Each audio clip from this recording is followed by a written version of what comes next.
Преди да започна, искам да се помоля. О, Господи, заставам пред Теб сега, Татко мой. И Ти отдавам цялата слава, почет. И Ти издигам, Господи, защото Ти самият тази причина, която да съм тук сега. Ти си всичко, от което се нуждае всеки един Христов човек. Господи, аз оставям всяко едно притеснение в мен, защото съм човек и съм за пръв път да говоря Татко. Наистина, с Теб аз мога всичко, Господи. Оставям се в Твоите ръце, Татко, и знам, че с Теб мога всичко, Господи. О, Татко мой, бъди вятърът, който минава през всеки един човек и изчиства съдовете си. Измива ги, Господи, след това ги изсушава. Те блестят, Татко.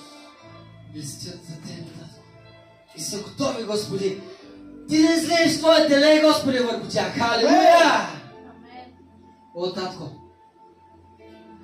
благодаря Ти, Татко, за днешния ден, който съм тук сега. Господи, благодаря Ти за това, че всеки един от вас е тук. Благодаря за братите и сестрите си, Татко мой, че заедно Те хвалим, Господи, тук на това място, на този Твой дом, Господи. О, Господи, ние сме Твоята невяста. Приветстваме Те, ето ни сердце души. Добре си дошъл, Господи. Отваряме сърцата си, душите си, Господи. Влез в Твоят храм. Влез, заповядай, Господи. Приветстваме. Господи, благодаря Ти за това, че мога да дишам, да вървя, Господи, да говоря, Господи, да чета, Господи, да виждам и да чета Словото Ти, Господи, защото това е много важно нещо. Това е едно от нещата, които днес ще говорим. Словото, Господи, Словото и Господ. Амен! Това е посоката, по който трябва да вървите. Алелуя! Амен! Словото и Господа. Посоката, която имаме нужда. За да видиш нещо ясно, често е достатъчно само да запалиш свежият огън в душата си.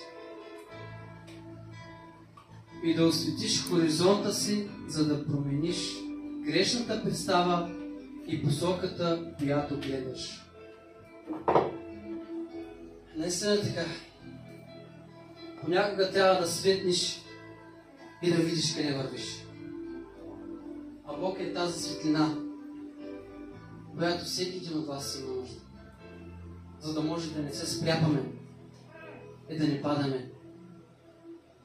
Но ако случайно някой те спретне, знай, че Бог е този, който ще те изправи. Амен!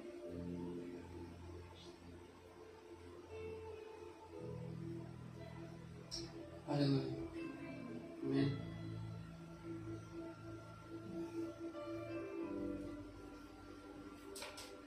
Посоката, в която бихте могли да поемете от тук насетне, зависи само единствено от вас. Не зависи от мен. Не зависи от някой друг. А само единствено от вас. Защото Бог е дал свободна воля на всеки един от вас. И по този начин вие решавате какво да правите с живота си. Но истинската посока е да тръгнете и ако може да бягате за Господа. Амен! Халилуя! Слава Тебе, Татко мой! Бягайте към Господа. трябва да се храним от Словото на всеки ден. Да го търсим. Да четем и да размишляваме над Словото.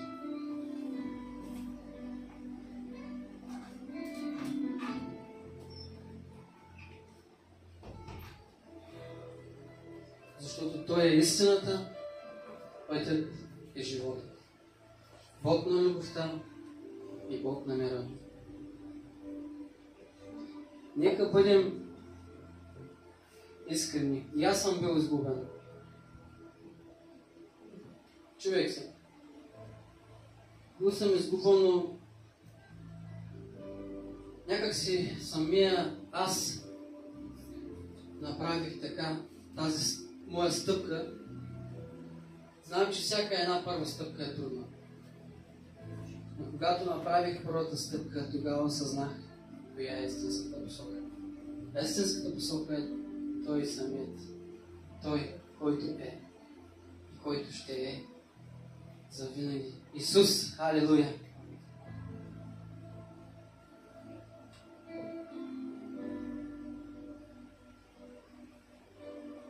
Знам, че всеки един от вас, като каже посока и когато е изгубен, може да няма GPS, може да няма карта, може да няма компас. Обаче трябва да потърсим истинският компас, който е самите нас, вътре в нас. Компаса, който е в душата ни. А душата ни какво е? Храм на Бога. Защото, щом Той е там, ти си позволил Той да влезе. Имаш компас, който имаш нужда. И посоката, по която да вървиш е Той. Халелуя.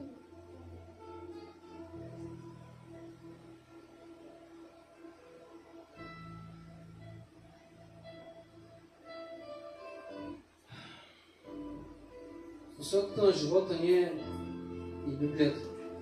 Независимо колко пъти я чета, тя продължава да оказва влияние и силно се надявам да ме промени и превърне мен и вас в нов човек. Божието Слово постига нещо повече от промяна на мислене или нов мироглед. Ако му позволиш,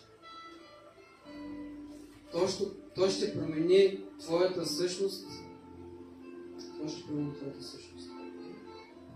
Наистина ще промени твоят живот изцяло. Но към къде? Към добро. Към добро. Това е мирогледът на Бог. Знаете ли кое е ключовото? Ключовото е, че всеки един от вас тази сутрин се е събудил и си е казал: моята посока днес ще да дойда тук.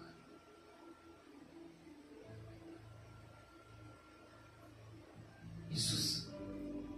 Моята посока е Исус. Аз ще дойда тук заради Него. Всеки един от вас го е направил. И за това много благодаря на Бог. Всеки един от вас, че има посока тази сутрин.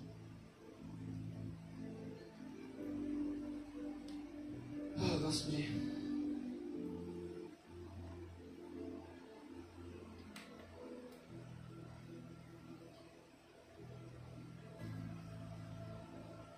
Благодаря Ти за Твоето Слово, Господи. Ще прочетем Псалм 23:3. Води ме през прави пътеки заради името си. Амин.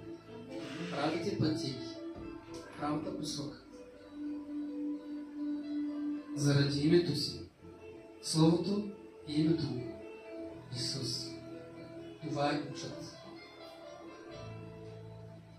Благодаря Ти, Господи, за това, което ми даде, за тези мисли. Просто седнах и ги написах набързо. Да ви кажа, не мога да говоря, но